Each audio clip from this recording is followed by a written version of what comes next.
Hello guys, welcome back to Class Wisdom. In this video, we will talk about exercise 3.7 optional exercise like a third question. A train covered a certain distance at a uniform speed. If the train would have been 10 km per hour faster, it would have taken 2 hours less than the scheduled time. And if the train was slower by 10 km per hour, it would have taken 3 hours more than the scheduled time. Find the distance covered by the train. The question என்ன சொல்றாங்கன்னா ஒரு train வந்து ஒரு distance cover பண்ணுது at uniform ஸ்பீடுன்னு சொல்கிறாங்க. So if the train வந்து 10 km per hour ஸ்பீடில் போச்சுன்னா ஃபாஸ்ட்டில், ஸோ 2 hours லெஸ்ஸாக ஸ்கெடியூல் பண்ண டைம் பிளான் பண்ண டைம் விட 2 hours கம்மியாக போய் சேர்ந்துடும், சீக்கிரமாகவே 2 hours முன்னாடி போய் சேர்ந்துடும். ஒருவேளை ட்ரெயின் வந்து 10 km per hour ஸ்லோவாக போச்சுன்னா எக்ஸ்ட்ரா ஷெடியூல் பண்ண டைமை விட 3 hours எக்ஸ்ட்ராவாக போய் ரீச் ஆகும்னு சொல்கிறாங்க. ஸோ நம்ம ஃபைண்ட் பண்ண வேண்டியது distance covered by the train தான் ஃபைண்ட் பண்ணணும். ஸோ இப்போ டிஸ்டன்ஸ்ன்றப்போ டிஸ்டன்ஸ் ஃபார்மில் என்ன பார்த்தோம், ஸ்பீட் இன்டூ டைம். ஸோ அப்போ ஸ்பீடும் டைமும் தெரிஞ்சுன்னு டிஸ்டன்ஸ் கிடச்சிரும் இல்லையா. ஸோ அதனால் என்ன பண்ணுறேன், ஸ்பீட் ஆஃப் த ட்ரெயினை வந்து நான் X km per hour எடுத்துக்கிறேன், டைம் டேக்கன் வந்து நான் Y ஹவர்ஸ்னு சொல்லி எடுத்துக்கிறேன். ஸோ நமக்கு ஸ்பீட் ஃபார்மில் வந்து distance by time. So distance is equal to speed into time. So அப்போ டிஸ்டன்ஸ் நம்ம எப்படி எழுதுவோம், ஸ்பீட் இன் டைம். ஸ்பீடு வந்து நம்ம எக்ஸ்னு எடுத்தோம், டைம் டேக்கன் வந்து ஒய்னு எடுத்தோம். ஸோ XYன்னு எடுத்துக்கிறேன். ஸோ டிஸ்டன்ஸ் வந்து XY. ஸோ அதை ஃபர்ஸ்ட் ஈக்குவேஷனை மார்க் பண்ணிக்கிறேன். ஸோ நம்ம கொஷனில் கொடுக்க ஃபர்ஸ்ட் சிச்சுவேஷன் என்னென்னா, train would have been 10 km per hour faster. So 10 km per hour வந்து ஃபாஸ்ட்டாக போச்சுன்னா என் ஸ்பீட் என்ன ஆகும்னா இன்க்ரீஸ் ஆகும். ஸோ X+10 இன்க்ரீஸ் ஆகுது, நார்மல் ஸ்பீடை 10 இன்க்ரீஸ் ஆகுது. So it would have taken 2 hours less. என்ன ஆகுதுன்னா 10 எனக்கு இன்க்ரீஸ் ஆகும் போது எனக்கு 2 hours கம்மியாகுது டைமிங்கில். ஸோ இப்போ டைம் வந்து நம்ம ஒயின்னு எடுத்துருந்தோம்ல யூனிஃபார்ம் டைம், அது வந்து -2 ஆகிடும். ஸோ அப்போ என் ஸ்பீடு வந்து என்ன ஆகும்னா X+10 இன்க்ரீஸ் ஆகுது, டைம் வந்து 2 hours லெஸ் ஆகுது. ஸோ அதனால் Y -2ன்னு சொல்லி போட்டுக்கிறேன். ஸோ இப்போ ஃபஸ்ட்டு கொடுத்துருக்க சிச்சுவேஷனில் எவ்வளோ டிஸ்டன்ஸ் ட்ராவல் ஆகுதுன்னு பார்ப்போம். So distance is equal to speed into time. So distance வந்து XY which is equal to speed வந்து X+10, டைம் வந்து எனக்கு Y -2. ஸோ இப்போ சால்வ் பண்ணும்போது XY is equal to X into Y -2 plus 10 into Y -2 கிடைக்கும். Solve பண்ண எனக்கு XY -2X plus 10Y -20 கிடைக்குது. சால்வ் பண்ணும்போது எனக்கு ஃபைனலாக கிடைக்கிற ஈக்குவேஷன் வந்து எனக்கு என்னென்னா 2X - 10Y plus 20 is equal to 0. So இது ஈக்குவேஷன் 2ன்னு சொல்லி நான் மார்க் பண்ணிக்கிறேன். ஸோ நெக்ஸ்ட் என்ன சிச்சுவேஷன் சொல்லியிருக்காங்கன்னா, ஒரு வேல் ட்ரெயின் வந்து 10 km per hour ஸ்லோவாக போச்சுன்னா, ஸ்லோ ஆகுதுன்னா என்னோட ஸ்பீட் வந்து நார்மல் ஸ்பீடை விட குறையுது இல்லையா. ஸோ அதனால் X -10ன்னு போட்டுக்கிறேன். ஸோ அப்படி போச்சுன்னா எனக்கு என்ன ஆகுதுன்னா 3 hours எக்ஸ்ட்ரா டைம் எடுத்துக்குது. இருக்கிற டைம் இல்லாமல் எனக்கு 3 hours லேட்டாக போய் ரீச் ஆகிறோம். ஸோ அப்போ டைம் என்ன ஆகுது, நார்மல் டைம் விட 3 hours எக்ஸ்ட்ரா ஆகுது. ஸோ அதனால் +3 ஆட் பண்ணிக்கிறேன். ஸோ அப்போது இந்த கண்டிஷனுக்கு எவ்வளோ டிஸ்டன்ஸ் கவர் பண்ணுது அப்படின்னு தெரிஞ்சுக்கிறதுக்காக ஃபார்முலாவில் சப்ஸ்டிட் பண்ணுறேன். So distance is equal to speed in time taken. So distance வந்து XY நம்ம பார்த்தோம் ஃபர்ஸ்ட் ஈக்குவேஷனில். ஸ்பீட் வந்து எனக்கு இந்த கண்டிஷனில் X -10, டைம் வந்து Y+3. சால்வ் பண்ணும்போது எனக்கு X into Y+3 - 10 into Y+3, அதாவது எனக்கு ஃபர்ஸ்ட் இந்த டேர்மோட நெக்ஸ்ட் இந்த டேர்மோட. ஸோ பண்ணும்போது எனக்கு XY + 3X - 10Y - 13 சொல்லி கிடைக்கும். ஸோ சால்வ் பண்ணும்போது ஃபைனலாக எனக்கு 3X - 10Y - 30 is equal to 0 கிடைக்குது. ஈக்குவேஷன் 3ன்னு சொல்லி மார்க் பண்ணிக்கிறேன். ஸோ செகண்ட் ஈக்குவேஷன் வந்து 2X - 10Y plus 20. அதே மாதிரி தேர்ட் ஈக்குவேஷன் வந்து எனக்கு 3X - 10Y - 30 is equal to 0. So எனக்கு -10 -10 இருக்கிறதுனால நான் எலிமினேஷன் மெத்தடில் ஒய்யர் டேர்ம் மட்டும் நான் எலிமினேட் பண்ணி ஃபைண்ட் பண்ணுறேன். சால்வ் பண்ணும்போது சிம்பிள் சேஞ்ச் பண்ணுறேன், பிகாஸ் எனக்கு ரெண்டு மைனஸில் இருக்குது. ஸோ ப்ளஸ் சேஞ்ச் பண்ணால் எனக்கு ஹோல் டேர்ம் சேஞ்ச் ஆகும். ஸோ இது மைனஸ் ஆகும், இந்த மைனஸ் வந்து எனக்கு ப்ளஸ் ஆகிடும். ஸோ எனக்கு 2X - 3X வந்து -X, +10 -10 கேன்சல் ஆகிடும். +20 + 30 வந்து எனக்கு +50 which is equal to 0. Solve பண்ணும்போது எக்ஸோட வேல்யூ வந்து எனக்கு 15 கிடைக்குது. ஸோ எக்ஸோட வேல்யூ செகண்ட் ஈக்குவேஷனில் இப்போ சப்ஸ்டிட் பண்ணுறேன். சப்ஸ்டிட் பண்ணும்போது எனக்கு 2X - 10Y plus 20 தான் செகண்ட் ஈக்குவேஷன். அதில் எக்ஸுக்கு பதில் 50 போட்டேன்னா எனக்கு 2 into 50 - 10Y plus 20 கிடைக்கும். 2 into 50 வந்து 100. So 100 - 10Y plus 20. 100 plus 20 வந்து எனக்கு 120. So -10Y plus 120. So 120 side போயிடுச்சுன்னா -120 ஆகிடும். மைனஸ் கேன்சல் ஆகிடுச்சுன்னா எனக்கு ஒய்யோட வேல்யூ ஃபைனலாக 12ன்னு கிடைக்குது. ஸோ நம்ம வந்து ஸ்பீட் ஆஃப் ட்ரெயின் வந்து நம்ம எக்ஸ்ன்னு எடுத்தோம், அதே மாதிரி டைம் டேக்கன் பை ட்ரெயின் வந்து ஒய்ன்னு சொல்லி எடுத்தோம். ஸோ எனக்கு கிடைச்ச எக்ஸ் வேல்யூ வந்து 50. ஸோ அப்போ ஸ்பீட் ஆஃப் ட்ரெயின் வந்து 50 km per hour, ஒய்யோட வேல்யூ டைம் டேக்கன் எடுத்தோம். So time taken by train வந்து எனக்கு Y is equal to 12 hours. So என் ஸ்பீட் ஆஃப் ட்ரெயின் வந்து 50 km per hour, time taken வந்து டோட்டலாக 12 hours. ஸோ நம்ம கொஸ்டின் என்ன சொல்லியிருந்தாங்க, டிஸ்டன்ஸ் ஃபைண்ட் பண்ண சொல்லியிருந்தாங்க இல்லையா. ஸோ இப்போ நம்ம ஸ்பீடையும் ஃபைண்ட் பண்ணுறோம், டைமே ஃபைண்ட் பண்ணிட்டோம். இப்போ சப்ஸ்டிட் பண்ணுறேன். ஸ்பீட் அண்ட் டைம் வந்து X and Yன்னு எடுத்துருந்தோம். So distance is equal to XY. Xன்ற இடத்துல 50 போடுறேன், Yன்ற 12 போடுறேன். ஸோ டோட்டலாக 600 km இருக்குது. அப்போ வந்து என்ன ஆகுதுன்னா என்னோட ட்ரெயின் வந்து 50 km per hour ஸ்பீடில் போகுது, டைம் வந்து 12 hours எடுத்துக்குது. எவ்வளோ டிஸ்டன்ஸ் கவர் பண்ணதுன்னா 600 km டிஸ்டன்ஸ் வந்து கவர் பண்ணுது. Next, fourth question. The students of a class are made to stand in a rows. If 3 students are extra in a row, there would be 1 row less. If 3 students are less in the row, there would be 2 rows more. Find the number of students in the class.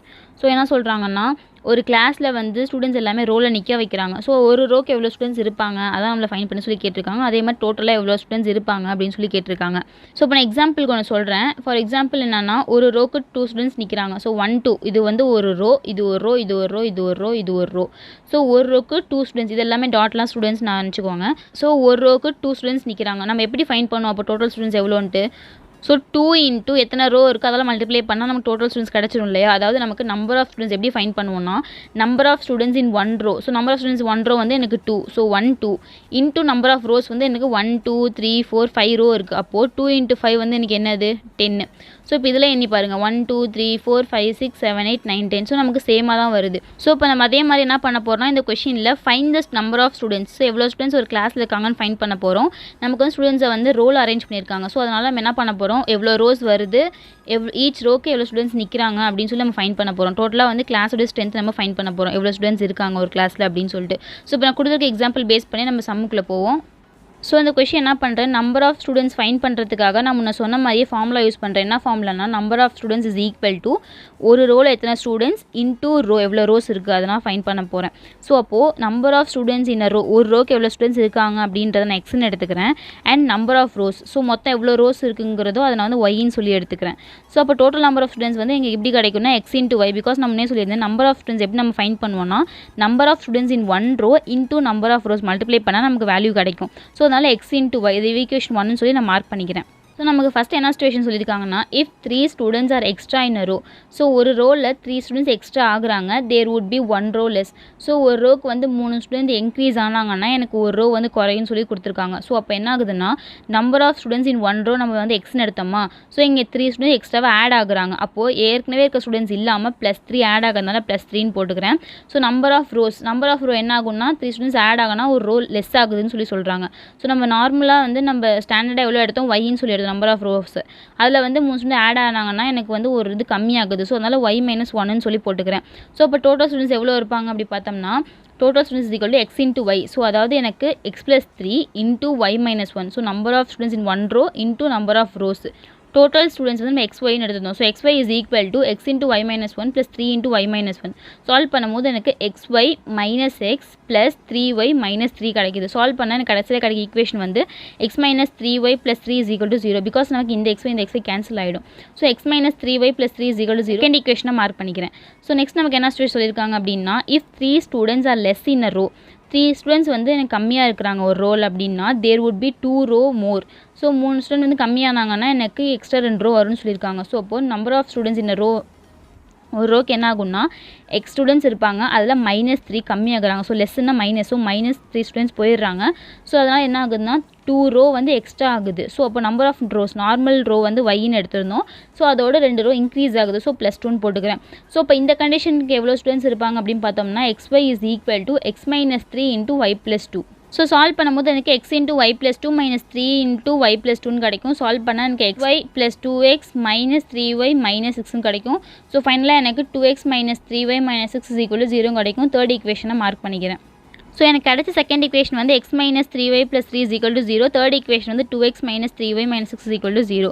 So நான் elimination மெத்தடில் solve பண்ணுறேன். Solve பண்ணும்போது என்ன ஆகும்னா எனக்கு simple change பண்ணுறேன். Because எனக்கு -3y -3y இருக்குது. ஸோ சிம்பிள் சேஞ்ச் பண்ணுறேன், கேன்சல் பண்ணேன். ஸோ இப்போ ஃபுல்லாக சேஞ்ச் ஆகும் இல்லையா. ஸோ இதுக்கு மைனஸ் வரும், இதுக்கு ப்ளஸ் ஆகிடும். ஸோ x minus 2x வந்து -x. ஸோ இது கேன்சல் ஆகிடுச்சுன்னா எனக்கு 3 + 6 வந்து எனக்கு 9. வேறு x is equal to ஃபைனலாக எனக்கு 9ன்னு சொல்லி கிடைக்கிது. ஸோ கிடைச்ச எக்ஸோட வேல்யூ என்ன பண்ணுறதுனா செகண்ட் ஈக்குவேஷனை சப்ஸ்டிட் பண்ணுறேன். So x minus 3y plus 3 is equal to 0 தான் செகண்ட் ஈக்குவேஷன். அதில் எக்ஸுக்கு பதிலாக 9ன்னு போடுறேன். So 9 minus 3y plus 3 is equal to 0. வேறு -3y plus 12y is equal to 0 கிடைக்கும். பிகாஸ் 9 plus 3 வந்து 12. ஸோ 12 சைட் போயிடுச்சுன்னா -12 ஆகிடும். சால்வ் பண்ணும்போது எனக்கு y-யோட வேல்யூ வந்து 4 கிடைக்குது. ஸோ எனக்கு கிடைச்ச எக்ஸோட வேல்யூ வந்து 9, y-யோட வேல்யூ வந்து 4. நம்ம எக்ஸ் என்னென்னு எடுத்தோம்னா number of students in one row. ஒரு ரோக்கு வந்து மொத்தம் எவ்வளோ ஸ்டூடெண்ட்ஸ் இருப்பாங்களோ அதை நம்ம எக்ஸ்ன்னு எடுத்தோம். ஸோ அப்போது ஒரு ரோக்கு வந்து 9 ஸ்டூடெண்ட்ஸ் இருக்காங்க. நம்பர் ஆஃப் ரோ எத்தனை இருக்குது ஒய்ன்னு எடுத்திருந்தோம். ஸோ y வந்து 4. ஸோ இப்போ மொத்தம் 4 ரோ இருக்குது. ஸோ இப்போ வந்து ஸ்டூடெண்ட்ஸ் வந்து ஒரு ரோவில் வந்து 9 ஸ்டூடெண்ட்ஸ் இருக்காங்க. அப்போது 1 2 3 4 5 6 7 8 9. ஸோ ஒரு ரோவில் 9 ஸ்டூடெண்ட்ஸ் இருக்காங்க. மொத்தம் இதே மாதிரி வந்து எனக்கு 4 ரோ இருக்குது. ஸோ நெக்ஸ்ட் வந்து டோட்டல் ஸ்டூடெண்ட்ஸ் ஃபைண்ட் பண்ண சொல்லியிருந்தாங்க இல்லையா. ஸோ டோட்டல் ஸ்டூடெண்ட்ஸ் நம்ம என்ன பண்ணணும்னா number of students in one row into number of row. So வந்து ஒரு ரோவில் எவ்வளோ ஸ்டூடெண்ட்ஸ் இருப்பாங்க இன்ட்டு எவ்வளோ ரோ இருக்குது அதில் தான் நம்ம ஃபைண்ட் பண்ணணும் ஸ்டூடெண்ட்ஸ் எவ்வளோன்ட்டு. நான் சொன்ன முன்னாடி எக்ஸாம்பிள் சொன்ன மாதிரி. ஸோ அப்போது 9 × 4 வரும். ஸோ 36ன்னு கிடைக்கும். ஸோ அப்போ டோட்டல் ஸ்டூடெண்ட்ஸ் வந்து எவ்வளோனா எனக்கு 36. ஸோ ஒரு ரோக்கு வந்து 9 ஸ்டூடெண்ட்ஸ் இருப்பாங்க, டோட்டலாக 4 ரோஸ் இருக்கும். டோட்டல் ஸ்டூடெண்ட்ஸ் வந்து எனக்கு 36. தேங்க்யூ.